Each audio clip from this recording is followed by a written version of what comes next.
కార్తీక మాసం చివరికి రాగానే అందరికీ గుర్తొచ్చే కథ పోలి స్వర్గం కథ. ఇంతకీ ఈ పోలి ఎవరు, ఎందుకు ఆ పేరు వచ్చిందో ఇప్పుడు తెలుసుకుందాం. పూర్వం పోలి అనే ఒక గొప్ప భక్తురాలు ఉండేది. ఆమెకు వివాహమై నలుగురు తోటికోళ్ల అత్తతో కలిసి ఉండేది. అత్త పోలి యొక్క భక్తికి అసూయ పడేది. కొన్నాళ్ళకి కార్తీక మాసం వచ్చింది. ఇంట్లో పనంతా పోలికి చెప్పి అత్త తన నలుగురు కోడళ్లతో స్నేహితులతో కలిసి కార్తీక నదీ స్నానాలు దీపారాధనలు చేసుకునేది. పోలిని మాత్రం దీపారాధన చేయడానికి వీలు లేకుండా పని ఎక్కువ చెప్పేది.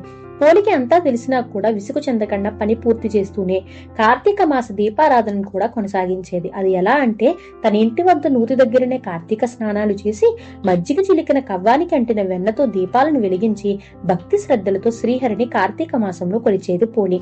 ఇదంతా తెలిస్తే అత్తగారు తిడతారేమోనని దీపం మీద బుట్టను బోర్లించేది.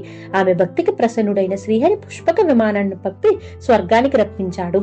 భక్తికి శ్రద్ధే ముఖ్యం, ఆడంబరం కన్నా అని ఈ పోలి స్వర్గం కథ మనకు తెలియజేస్తుంది.